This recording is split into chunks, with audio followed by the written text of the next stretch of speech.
It has been a year of difficult decisions for School District 25 board members in Pocatello and Chubbuck.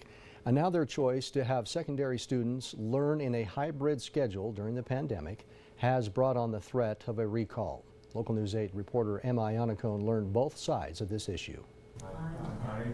School District 25 Board of Trustees recently made the call to return to a normal schedule for secondary students.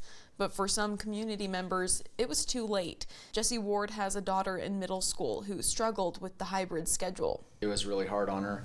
And then I think as a byproduct of that, it was also really hard for my kids who are in elementary school to understand why they weren't being allowed to be home 3 days of the week with a day of online learning. Ward tells us working with the members was futile.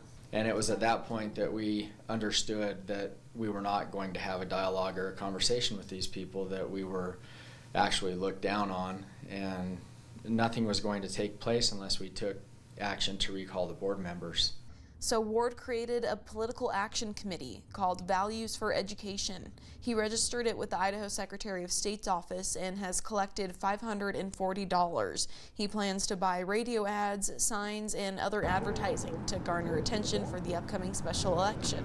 Is any of this money going to go towards the board members of the political action committee to reimburse you for any of the work that you have done? No, absolutely not. There won't be any money that goes to any individual who's donated time.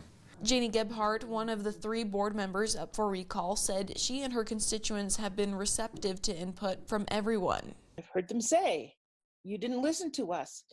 Well, there are over 12,000 students in this school district. Listening to everybody and trying to make good decisions that are for the health and safety of all students didn't make some people happy.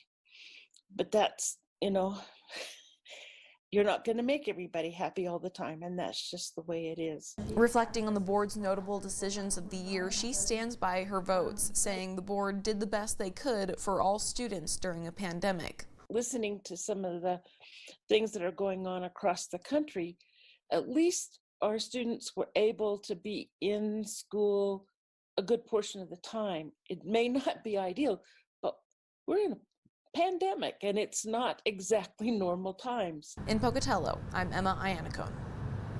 The special election will be held Tuesday, March 9th. The board members up for recall are Jackie Craner, Janie Gebhardt, and Chairman Dave Mattson.